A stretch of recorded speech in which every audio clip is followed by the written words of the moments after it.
உமக்கு மேல் ஒருவரும் இல்லையே, எல்லோருக்கும் மேலாக உயர்ந்தவர், உமக்கு மேல் ஒருவரும் இல்லையே.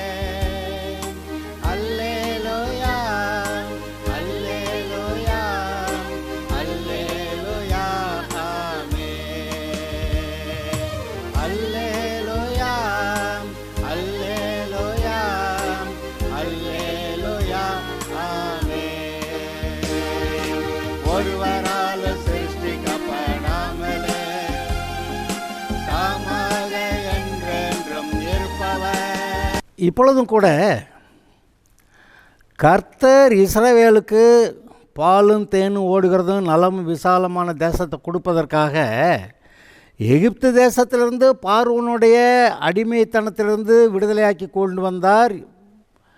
செங்கடலை தாண்டினார்கள், வனாந்தரத்தை தாண்டினார்கள், இப்பொழுது யோர்தானை தாண்டினார்கள்.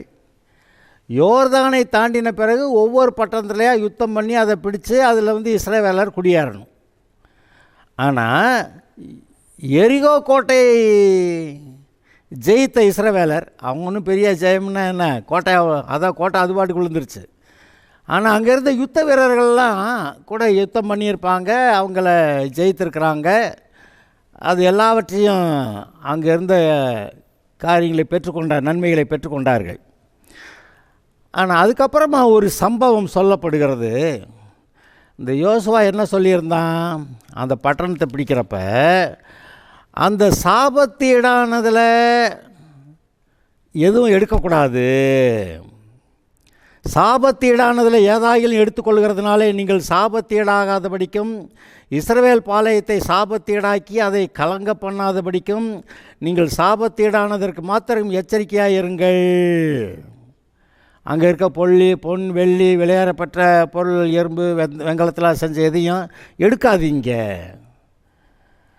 அங்கே அவங்க விலை உயர்ந்த பாபிலோனிய சால்வையெல்லாம் வச்சுருப்பாங்க, எடுக்காதீங்க. அது உங்களுக்கு வேண்டாம், அது சாபத்தீடானது. நீங்கள் அதை எடுத்தால் உங்களை சாபத்தீடாக்கிக்கிறவங்க, இஸ்ரவேல் பாளையம் சாபத்தீடாக போயிடும், அதெல்லாம் பிரச்சனைன்னு சொல்லி அந்த யோசுவா 6வது அதிகாரத்தில் 18வது வசனத்தில் அங்கே சொல்லியிருக்கிறது. சரி, இந்த வசனத்தை அங்கே சொல்லியிருக்கிறாரு. இங்கே 7வது அதிகாரத்தில் என்ன நடந்ததுன்னு பாருங்கள். அங்கே இருந்த ஆகான்கிற ஒரு மனுஷன் அங்கே இருந்த எரிகோ கோட்டையில் இருந்த பொன் வெள்ளி பொன் பாலம் அப்படின்னு சொல்கிறான். பொன் பாலம் ஒன்று, பாபிலோனிய சால்வை, இதெல்லாம் எடுத்து ரகசியமாக தன்னுடைய கூடாரத்தில் கொண்டு போய் மண்ணத்தோண்டி அடியில் போச்சு வச்சுட்டானா. அப்படி ஒரு சம்பவம் நடந்துருச்சு பாருங்க. அப்படி நடந்தபோது இது யோசுவாவுக்கும் தெரியாது, மீதி யுத்த வீரர்களுக்கும் தெரியாது.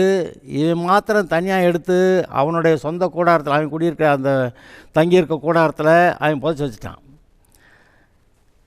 இப்போ நடந்தது என்னன்னு பாருங்கள். சாபத்தீடான ஒன்று இஸ்ரவேலருடைய பாளையத்துக்குள்ளே வந்த உடனே என்னமோ தப்பு நடக்குது.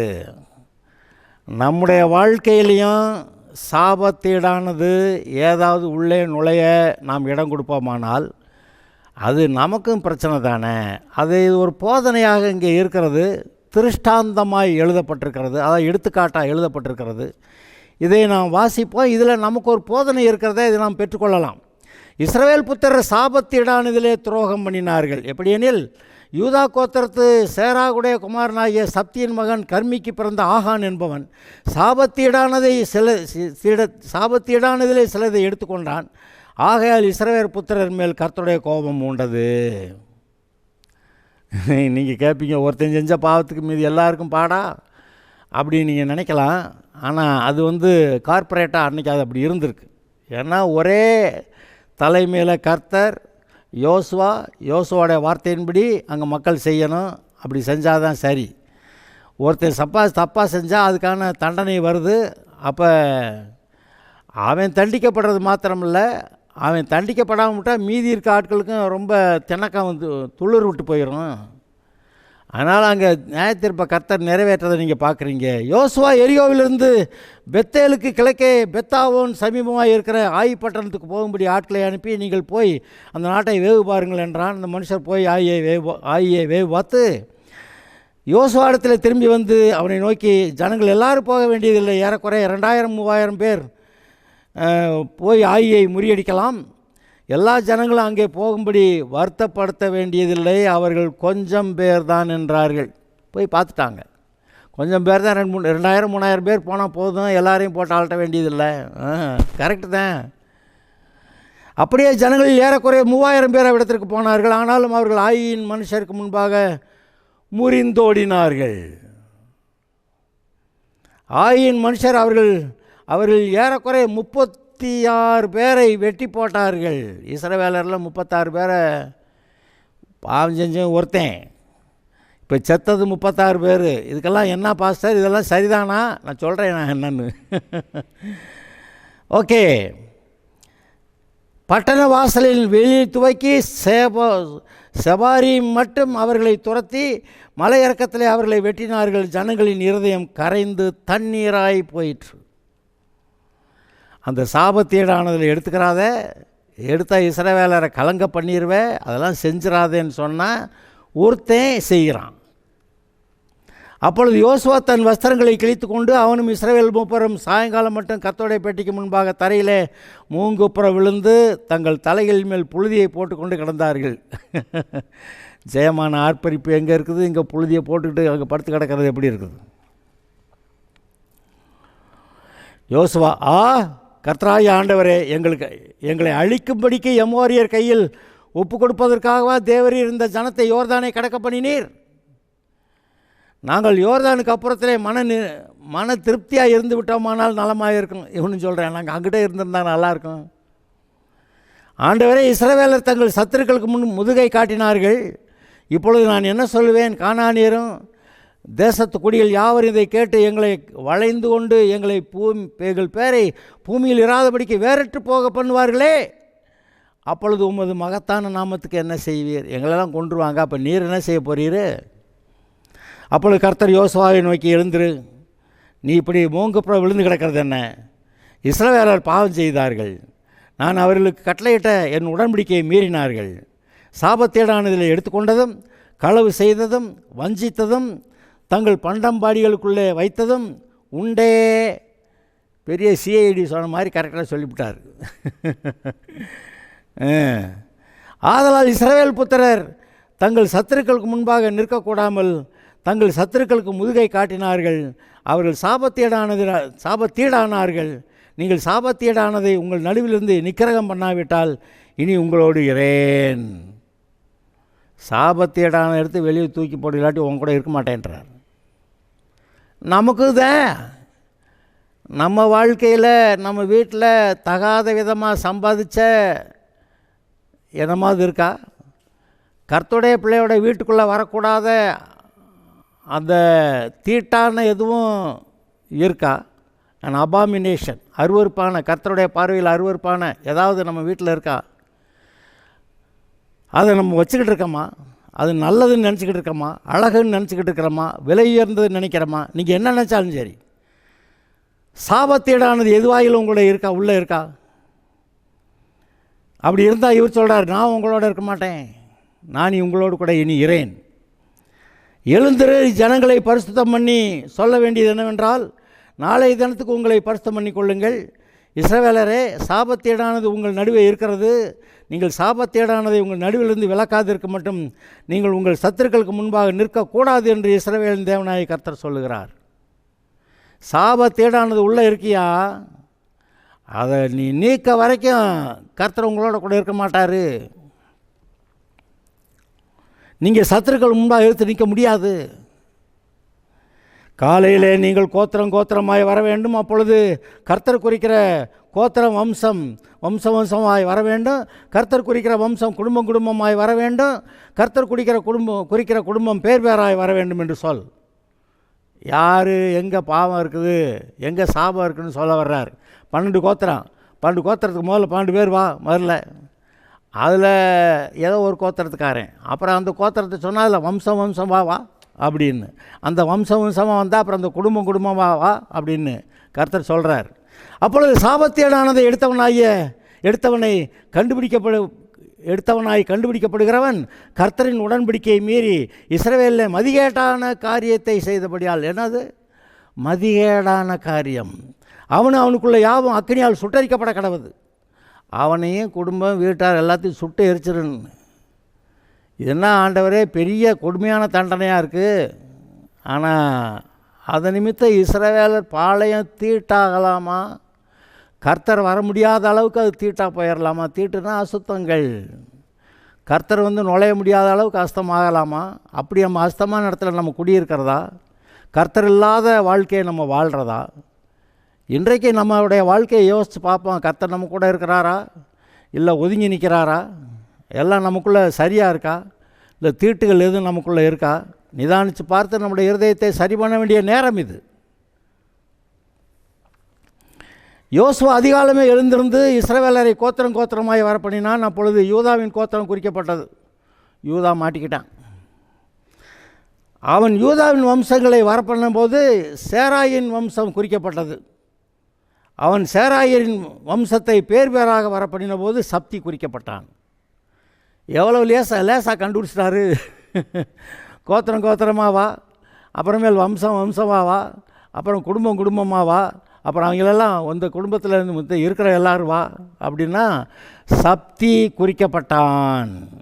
அவன் வீட்டாரை அவன் பேராக வர பண்ணபோது யூதா கோத்திரத்து சேராகின் குமாரனாகிய சப்திக்கு பிறந்த கர்மியின் மகன் ஆகான் குறிக்கப்பட்டான். இவன் தான் பேரே ஆகான்னு இருக்குது.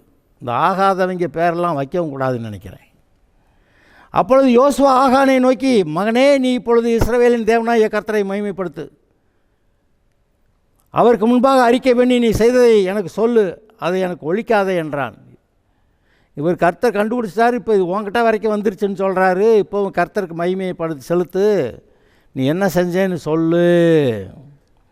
அப்பொழுது ஆகான் யோசுவாவுக்கு பிரதியுத்தரமாக, மெய்யாகவே நான் இஸ்ரவேலின் தேவனாகிய கர்த்தருக்கு விரோதமாய் பாவம் செய்தேன், இன்னின்ன பிரகாரமாய் செய்தேன்.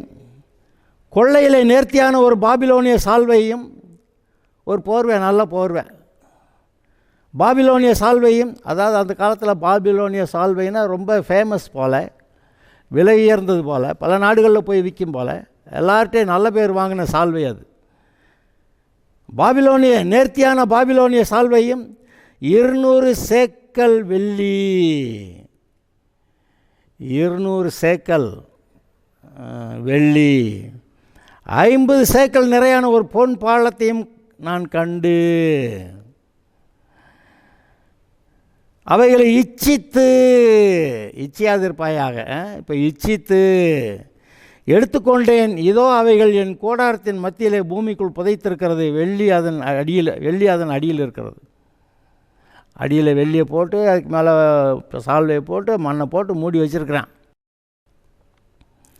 கண்டுபிடிக்கவே கூடாதுன்னு. ஆனால் நேராக அங்கே தான் கர்த்தரை அனுப்புகிறாரு. நம்ம எதையும் கண்டுபிடிக்காதபடிக்க ஒழிச்சு வச்சுட்டான் அப்படி நம்ம ஏதாவது நினச்சா கடைசிக்கு அதான் வெளியே வரும். உடனே யோசுவா ஆட்களை அனுப்பினான். அவர்கள் கூடாரத்துக்கு ஓடினார்கள். அவனுடைய கூடாரத்தில் அது புதைத்திருந்தது, வெள்ளியும் அதன் கீழ் இருந்தது. அவைகளை கூடாரத்தின் மத்தியிலிருந்து எடுத்து யோசுவாவிடத்தில் எல்லாம் இஸ்ரவேல் புத்தர் எல்லா இடத்திலும் கொண்டு வந்து கர்த்தருடைய சமூகத்தில் வைத்தார்கள். எல்லார் ஜனங்கள் பார்க்க கர்த்தருடைய சமூகத்தில் கொண்டு வந்து வைக்கிறாங்க. அப்பொழுது யோசுவாவும் இஸ்ரவேலர் எல்லாரும் கூட சேராயின் புத்திரனாகிய ஆகானையும் அந்த வெள்ளியையும் சால்வையும் பொற்பாலத்தையும் அவன் குமாரரையும் அவன் குமார்த்திகளையும் அவன் மாடுகளையும் கழுதைகளையும் ஆடுகளையும் அவன் கூடாரத்தையும் அவனுக்குள்ள யாவை எடுத்து ஆகோர் பள்ளத்தாக்குக்கு கொண்டு போனார்கள். அவன் மட்டுமில்ல, வகைரா எல்லாரும், குடும்பத்தார் எல்லாரும், அவன் கூட இருந்த வீட்டில் இருந்த எல்லா பொருளையும் எடுத்து அந்த ஆகோர் பள்ளத்தாக்கு கொண்டு போனார்கள். அங்கே யோசுவா, நீ எங்களை கலங்க பண்ணினது என்ன? முதல்ல கர்த்தர் என்ன சொல்லியிருந்தார்?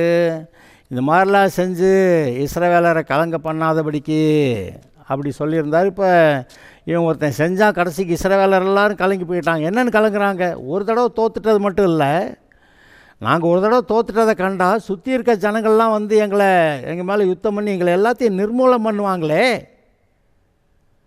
அப்படின்றான். அதுபோல் இங்கே இவனுடைய வாழ்க்கையில் நியாய தீர்ப்பு வரும்போது சகலமும் நிர்மூலமாக்கப்படுகிறது. அந்த ஆகான், அவனுடைய மனைவி பிள்ளைக, அவனுடைய ஆடு மாடு கூடாரம், அவனுக்கு இருந்த பொருள்கள் எல்லாம் எல்லாவற்றையும் போட்டு அங்கே யோசுவா நீ எங்களை கலங்க பண்ணது என்ன, இன்று கர்த்தர் உன்னை கலங்க பண்ணுவார் என்றான். அப்பொழுது இஸ்ரவேலர் எல்லாரும் அவன் மேல் கல்லெறியறது கூட ஒரு தைரியம் வேணுங்க, இல்லாட்டினா எப்படி அவன் மேலே கல்லை விட்டு எறிவேன் அப்படி தான் சொல்லுவாங்க. ஆனால் கல்லெறிந்து அவைகளை அக்கினியிலே சுட்டெரித்து கற்களினால் மூடி அவன் மேல் இந்நாள் வரைக்கும் இருக்கிற பெரிய கற்குவியலை குவித்தார்கள். இப்படியே கர்த்தர் தமது கோபத்தின் உக்கரத்தை விட்டு மாறினார். ஆகையால் அவ்விடம் இந்நாள் வரைக்கும் ஆகோர் பள்ளத்தாக்கு என்னப்படும்.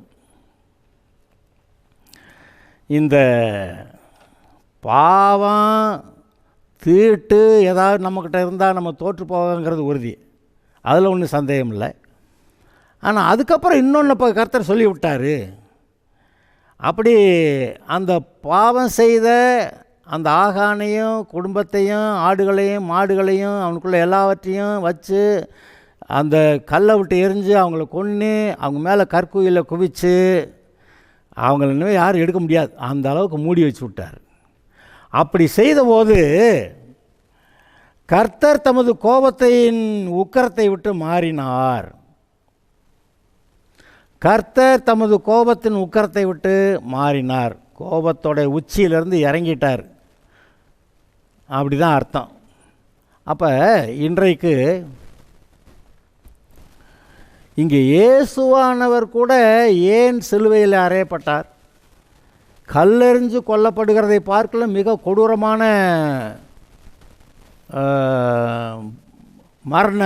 மரணம் இது. அங்கே சிலுவையில் தொங்கிட்டே இருக்கணும், இந்த வெயிட்டில் இழுக்கும், அப்போ கையில் எல்லாம் ஆணியெல்லாம் வலிக்கும். அப்புறம் கொஞ்சம் நிமிர்ந்து இப்படி நின்னாதான் நல்லாயிருக்கும்.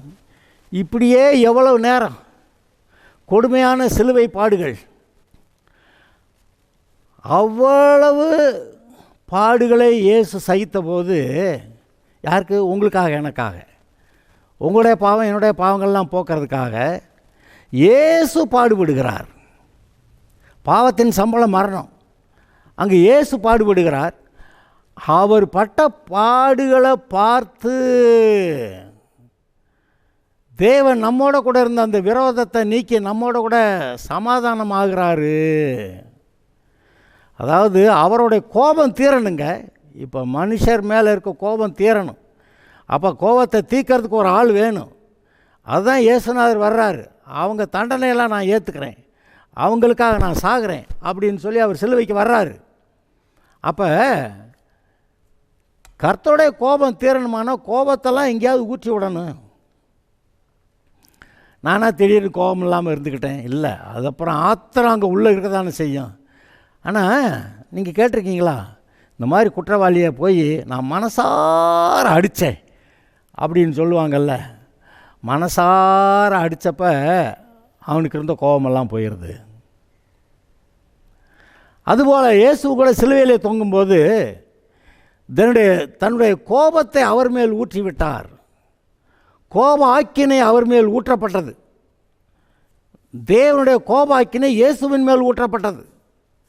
கோபத்தை பூரா ஊற்றிட்டார் எங்கே? இயேசுநாதர் மேலே. இப்போ உங்கள் மேலே கோபப்படுறதுக்கு அங்கே கோபம் இல்லை. அங்கே ஏசாயா 54 அவர் என்ன சொல்கிறாரு, நான் அதை வாசித்து காட்டுறேன். ஏசாயா 54 வினோதமாக ஒரு வரி இருக்கும். 10வது வசனம் வாசிக்கிறேன். இது எனக்கு இல்லை, 9வது வசனம். இது எனக்கு நோவாவின் காலத்தில் உண்டான வெள்ளம் போல இருக்கும். நோவாவின் காலத்தில் உண்டான வெள்ளம் இனி பூமியின் மேல் புரண்டு வருவதில்லை என்று நான் ஆணையிட்டது போல உன்மேல் நான் கோபம் கொள்வதில்லை என்றும், என்னன்னு உன்மேல் நான் கோபம் கொள்வதில்லை என்றும் உன்னை நான் கடிந்து கொள்வதில்லை என்றும் ஆணையிட்டேன். கடிந்து கொள்வதுன்னா திட்டுறது. உன் மேலே கோபப்படவும் மாட்டேன், உன்னை திட்டவும் மாட்டேன். அப்படின்னு கர்த்தர் சொல்கிறார். அப்போ இஸ்ரவேலர் மேலே இருந்த கோபம் எப்படி போச்சு? அதுக்கான கிரயம் கொடுக்குற ஒரு ஆள் இருந்தார். இப்போ இயேசுவானவர் வந்து கிரயத்தை கொடுக்குறார். அப்போ தேவன்கிட்ட இருந்த கோபாக்கினை, அதாவது ஆதாம் வந்து சும்மா ஏதோ பழந்துன்னா பரவாயில்ல, இவன் பிசாசோட சேர்ந்துக்கிட்டு கர்த்தர் எனக்கு வேண்டான்னு சொல்லிவிட்டு இனிமேல் பிசாசு கூட தான் இருப்பேன்ட்டு அவங்க கூட ஐக்கியம் வச்சுக்கிட்டு அந்த தேவனுடைய எதிரியாகிய பிசாசுக்கிட்ட போய் உட்கார்ந்துருந்தது. கோபமாக வராதா? கோபத்தில் கொன்னே விடுவேங்கிறார். ஏன்னா பாவத்தின் சம்பளம் மரணம். கொன்னே விடுவார். கொல்றதை தான் சொல்கிறார். ஆனால் இப்போ கொன்று விட்டாக்க ஆதாமின் சந்ததி எல்லாம் நரம் போயிடும்ல. அதனால் கர்த்தரே ஒரு வழி உண்டாக்கி அந்த பாவத்துக்கு பரிகாரம் பண்ணுறதுக்கு இயேசுவை அனுப்புனா இயேசு மேலே தான் அந்த கோபாக்கினையெல்லாம் ஊற்றணும். தேவன் தம்முடைய கோபத்தை எல்லாம் ஒருத்தர் மேலே ஊற்றுனதுனால தான் இன்றைக்கு நம்மக்கிட்ட அவர் வந்து சமாதானமாக விடுதலையோட பேசுகிறார். இல்லாட்டி நம்மளை கொன்னே விடுவார், அக்கினியில் சுட்டரிச்சு விடுவார். ஆனால் ஒருவர் வந்து நமக்காக மரித்தார். அந்த மரிக்கிறப்ப தேவனுடைய கோபமெல்லாம் அங்கே ஊற்றப்பட்டது. அப்புறமேல் பார்த்தா தேவன்கிட்ட கோபம் இல்லை. இயேசுவானவர் வந்து தேவனுடைய கோபத்தையெல்லாம் தன்மேல் ஏற்றுக்கொண்டு அந்த வேதனையெல்லாம் சகித்து ரத்தம் சிந்தி ஜீவனை விட்டார். அதனால் தேவனுடைய கோபம் மாறிற்று. இன்னொரு இடத்துல கூட எழுதியிருக்கு, இந்த இஸ்ரவேல் புத்திரர் போய் மோவாபிய பெண்களை கூட்டிகிட்டு வந்து அவர்களோட கூட விபச்சாரம் பண்ணினார்கள்னு.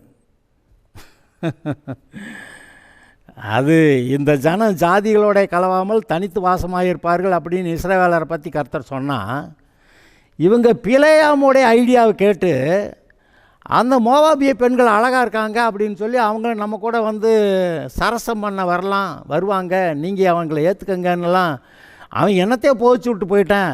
பிலேயாமுடைய போதனையிலே அப்படின்னு பின்னாடி யூதா நிருபத்தில் வாசிக்கிறீங்கள. இங்கே பிலேயாமுடைய போதனையில் இவங்க போய் அந்த இஸ்ரவேலர் போய் மோவாபிய பெண்களை கூட்டி கொண்டு வந்து கூடாரத்தில் வச்சுட்டு விபச்சாரம் பண்ணாங்க. அப்போ என்ன எழுதியிருக்கு அங்கே? இதெல்லாம் பார்த்துக்கிட்டு இருந்த ஆசாரியனாகிய எலையாசார் ஓடி போய் ஒரு ஈட்டி எடுத்துகிட்டு போய் அவனும் அந்த ஸ்திரீ விபச்சாரம் பண்ணுற இடத்துல போய் அவர்களை ஒரே குத்தி போட்டேன் அப்படின்னு இருக்குது. இதை பார்த்து கர்த்தர் தன்னுடைய கோபத்தை மாற்றினாராம். அப்படி கர்த்தருடைய கோபத்தை மாற்றின எலியாசார் அப்போ அந்த பாவம் செய்தவர்களுக்கு ஒரு தண்டனை கொடுத்தாதான் கர்த்தருக்கே மனசாருது. இப்போ நாம் ஏதாவது சில்லறை பாவம் பண்ணால் கூட அதுக்கு 2 அடி போட்டால் தான் அவருக்கு மனசாருது. ஒட்டுமொத்தமாக பாவத்துக்கான பரிகாரத்தை செஞ்சார். அதுக்காக இயேசு ஜீவன் கொடுத்தாரு. பாவத்தை அதை எல்லா கோப ஆக்கினையும் அவர் மேலே ஊற்றிட்டார். ஆனால் இப்போ நம்மளை ஒழுங்குபடுத்துகிற வேலை இருக்குல்ல, டிசிப்ளின் பண்ணுற வேலை இருக்குல்ல. நம்ம பிள்ளைய நான் ஒழுங்காக சொன்னபடி ஒழுங்காவா கேட்குது? அதுக்கு 2 பிரம்பு எடுத்தால் தான் சரியாகுது. ஏதாவது சேட்டை பண்ணி விட்டார், அப்போ குச்சி எடுத்துட்டு வெளுத்தா அது வெளுத்த உடனே அந்த அப்பாவுக்கு மனசு ஆறி போகுது. அப்புறமேலு போய் அவனுக்கு என்னெல்லாம் செய்யணுமோ அதெல்லாம் வாங்கி கொடுக்குறாரு, செய்கிறாரு. அப்போ இந்த ஒரு காரியம், அதாவது தேவனுக்கு விரோதமாக பாவம் செய்யும்போது தேவன்கிட்ட கோபம் ஏறிக்கிட்டே போகுது அப்படிங்கிறது ஒன்று. 2 அடி போட்டாதான் தேவனுக்கே கோபம் மாறுதுன்னு ஒன்று. அவர் வாட்டுக்கு கோபத்தை வச்சுட்டு அப்புறம் கோபத்தை எடுத்து வைக்கிற அது அவருக்கு முடியாது. அப்படி இங்கே என்ன நடந்தது? யோசுவா அவர்கள் அந்த ஆகான், அவனுடைய வீட்டார், அவனுடைய ஆடுகள் மாடுகள் கூடாரத்தில் எல்லாத்தையும், அப்புறம் எல்லாவற்றையும் போட்டு கல்லெறிஞ்சு அவங்கள கொன்று அவங்க எல்லார் மேலே பெரிய கற்குவியலை குவிச்சு போ இதோட சனியை ஒழிஞ்சிச்சு, சாபம் தீர்ந்துச்சு அப்படின்னு சொல்லி அங்கே கற்குவியலை போட்டு வர்றாங்க. அப்போ கர்த்தருடைய கோபம் மாறி இருக்கிறது. இதை நீங்கள் கொஞ்சம் கவனிக்கணும். நான் அதை வாசிக்கிறேன். அங்கே யோசுவா, நீ எங்களை கலங்க பண்ணினது என்ன? இன்று கர்த்தர் உன்னை கலங்க பண்ணுவார் என்றான். அப்பொழுது இஸ்ரவேலர் எல்லாரும் அவன் மேல் கல்லெறிந்து அவைகளை அக்கினியால் சுட்டரித்து கற்களினால் மூடி அவன் மேல் இந்நாள் வரைக்கும் இருக்கிற பெரிய கற்குவியலை குவித்தார்கள். இப்படியே கர்த்தர் தமது கோபத்தின் உக்கரத்தை விட்டு மாறினார். ஆதலால் அவ்விடம் இந்நாள் வரைக்கும் ஆகோர் பள்ளத்தாக்கு எனப்படும். நான் உங்கள்கிட்ட ஒரு வார்த்தை சொல்லணும். ஒரு வசனத்தையும் வாசிச்சிட்றேன். நீதிமொழிகள் 11வது அதிகாரம், அதில் கடைசி வசனத்தை நான் வாசிக்கிறேன். 31, நீதிமொழியில் 11:31. இதோ நீதிமானுக்கு பூமியிலே சரி கட்டப்படுமே, துன்மார்க்கனுக்கும் பாவிக்கும் எத்தனை அதிகம். இதோ நீதிமானுக்கு பூமியிலே சரி கட்டப்படுமே. அவன் செய்கிற பாவத்துக்கெல்லாம் அங்கேயே அக்கௌண்ட்டை செட்டில் பண்ணுறார். பரலோகத்துக்கு போய் அங்கே தண்டிக்க முடியாது. அதனால் பூமியிலே அவங்கவுங்க செஞ்ச பாவத்துக்கு இங்கே அக்கௌண்ட்டை செட்டில் பண்ணுறாரு. நீதிமானுக்கு பூமியிலே சரி கட்டப்படுமே. ஏன் நீதிமான்னாக்கா அவனை கண்டிக்கணும். வீட்டில் பிள்ளைன்னா கண்டிக்கணும், ஒழுங்குபடுத்தணும். இந்த வீட்டில் இருக்க பிள்ளைகளுக்கு கிடைக்கிற சிக்ஷை ஊரில் இருக்கவங்களுக்கு கர்த்தர் கொடுக்குறாரா? இல்லை. அப்போ வீட்டில் இருக்க பிள்ளைகளுக்கு தான் சிக்ஷையை கொடுக்கணும். அப்போ தான் ஒழுங்குபடுத்தணும். அப்படி தான் ஒழுங்குபடுத்த முடியும், அப்படி தான் வைக்க முடியும். அப்போ தேவனுடைய பிள்ளைகள் சேட்டை பண்ணால் அப்புறம் ஒழுங்குபடுத்துறது இருக்குல்ல, டிசிப்ளின் பண்ணுறதுக்கு கொடுக்க வேண்டிய பெரம்படி இருக்குல்ல. அப்போ அந்த பெரம்படியை நினச்சி பார்க்குறதுங்க. அதாவது இன்னொன்று சொல்கிறேன், அறியாமல் அடிகளுக்கு ஏதுவானவைகளை செய்தவன் குறைந்த அடிகள் அடிக்கப்படுவான். அறிந்து அடிகளுக்கு ஏதுவானவைகளை செய்தவன் அநேக அடிகள் அடிக்கப்படுவான், மன்னிக்கப்படுவான்னா போட்டிருக்கு. அறிந்து அடிகளுக்கு ஏதுவானவைகளை செய்தவன் அநேக அடிகள் அடிக்கப்படுவான், அப்படி தான் போட்டிருக்கு. எதுக்கு? அடித்தாதான் கோபம் ஆறுது. இப்போ ஆகான்னு அடித்து போட்டு கொன்று தீ வச்சு கல்குவியலை போட்டால் தான் கர்த்தருக்கு கோபம் ஆறுது. அந்த மோவாபிய பெண்ணோட விபசாரம் செய்த வேசித்தனம் பண்ணின அந்த இஸ்ரவேலில் இருக்கக்கூடிய ஒரு லீடர், ஒரு பெரிய ஆள், அவனை ஒரே குத்துனான அந்த எலியாசாருங்கிற ஆசாரியன் குத்தி கொன்று போட்டான். அப்படி குத்தி கொன்னதுனால தான் கர்த்தருடைய கோபம் மாறி இருக்கிறது. அப்போ கர்த்தருடைய கோபம்னு ஒன்று இருக்குது. அவருக்கு நம்மக்கிட்ட கோபமாக இருக்க வரைக்கும் நம்ம எதுவும் பேச முடியாது. நம்மளை ஒழுங்குபடுத்திட்டா சரியாயிருவார் அவரும். இப்போது உங்கள் பிள்ளைய சேட்டை பண்ணிக்கிட்டே இருக்கிறப்ப இன்னுமே ஒழுங்காக இருக்கேன்னு சொல்லிட்டு ஒழுங்காக இருந்தால் கோபமாகவா இருப்பீங்க? கோபமெல்லாம் காணா போயிடும். அப்போ சேட்டை பண்ணுவேங்கிறப்ப தான் இந்த டேமில் தண்ணி ஏறின மாதிரி ப்ரெஷர் ஏறிக்கிட்டே போகுது. பிபி இங்கே ரொம்ப அவருக்கு. அங்கே ஏதாவது வீட்டில் பாருங்கள் இந்த மாதிரி கோளாறு இருக்கும். சொன்னோடி கேட்காத அநேக காரியங்கள் அங்கே இருக்கும், அடங்காத காரியங்கள் இருக்கும். ஆனால் ஒன்றும் பேச மாட்டாமல் குர்ன்னு அப்படியே ஏறிக்கிட்டே இருக்குது, பிபி ஏறுது. அது நினச்சி பாருங்கள், நம்ம ஏன் சரியாக இருக்கக்கூடாது? நம்ம சரியாக இருந்தால் கர்த்தர் நம்ம மேலே பிரியமாக இருப்பார். இயேசுவை பற்றி கர்த்தர் என்ன சொன்னார்? இதோ என்னுடைய நேசகுமாரன், இவரிடத்திலே பிரியமாக இருக்கிறேன். இன்றைக்கு நீங்கள் தான் தேவனுடைய நேசகுமாரத்திகள். ஆனால் நம்ம அவருக்கு கோபப்படுத்தக்கூடாது. கோபப்படுத்தலாமா? அவர் உங்களுடைய மீட்புக்கென்று கொடுத்த பரிசுத்த ஆவியானவரை துக்கப்படுத்தாமலும் இருங்கள். அது என்னது? மீட்புக்காக உங்களுக்கு கொடுக்கப்பட்ட பரிசுத்த ஆவியானவரை துக்கப்படுத்தாதிருங்கள். எப்படி நீங்கள் பரிசுத்த ஆவியை துக்கப்படுத்துவீங்க? கர்த்தருக்கு பிரியமில்லாத பாவமான காரியத்தை செய்கிறப்போ உங்களுக்குள்ளே இருக்கிறாரே பரிசுத்த ஆவியானவர், அவருக்கு ரொம்ப வருத்தமாக இருக்குது. நான் கூட இருக்கிறேன், என்னை சட்டை பண்ணாமல் இவன் போய் அந்த பிசாசு கூட சேர்ந்துக்கிட்டு பாவம் செய்கிறேன் அப்படின்னு சொல்லி அவர் துக்கப்படுவாராம். மனம் திரும்பினா ஓகே, மனம் திரும்பலைன்னாக்கா இவரும் சேர்ந்து கிளம்பிடுவார். அப்போ கர்த்தருடைய கோபம் என்ற ஒன்று இருக்கிறது. நாம் பாவம் செய்யும்போது அந்த கோபம் நமக்கு விரோதமாக எழும்புகிறது. அப்போ நமக்கு போட வேண்டிய அடியெல்லாம் போட்டால் தான் அவருக்கு கோபம் ஆறுது. இந்த ஆயிப்பட்டணத்தில் அதை போய் பிடிக்கும்போது இஸ்ரவேலர் எப்படி அந்த சாபத்தீடானதில் எடுத்துக்கிட்டு இஸ்ரவேல் மொத்தத்தையுமே அவங்க அழிவுக்கு நேராக போகிற மாதிரி இருந்துச்சே, அதிலிருந்து காப்பாற்றப்பட வேண்டுமானால் அந்த தீட்டானது நீக்கப்பட வேண்டும். அதை செய்தவன் தண்டிக்கப்பட வேண்டும். அது நீக்கப்பட்டது, அதை செய்தவன் தண்டிக்கப்பட்டான். அதுக்கப்புறமா கர்த்தர் அடுத்தடுத்த ஜெயத்தை கர்த்தர் கொடுக்கறத நீங்கள் இந்த புஸ்தகத்தில் வாசிப்பீங்க. கர்த்தர் உங்களோட கூட இருக்கிறாரு. உங்களுடைய இருதயத்தை சரி பண்ணுங்க. எலியா கூட கர்மேல் பருவத்தில் அந்த போய் பலிபீடத்தை கட்டி அக்கினி இறக்குறப்ப என்ன சொல்லியிருக்கு? அவன் அந்த பலிபீடத்தை செப்பனிட்டு, கர்த்தருடைய பலிபீடத்தை செப்பனிட்டு அப்புறமா பலி செலுத்தினான். இப்போ நீங்களும் நம்முடைய பலிபீடம், நம்முடைய கர்த்தருடைய பெட்டி, கர்த்தர் நமக்குள்ளே இருக்கிறாரு, இதை நாம் செவ்வைப்படுத்தி செப்பனிட்டு வைத்துக்கொள்வோமாக. அப்பொழுது கர்த்தர் நம்மோடு கூட இருப்பார், நம்மை ஆசீர்வதிப்பார். Okay, God bless you.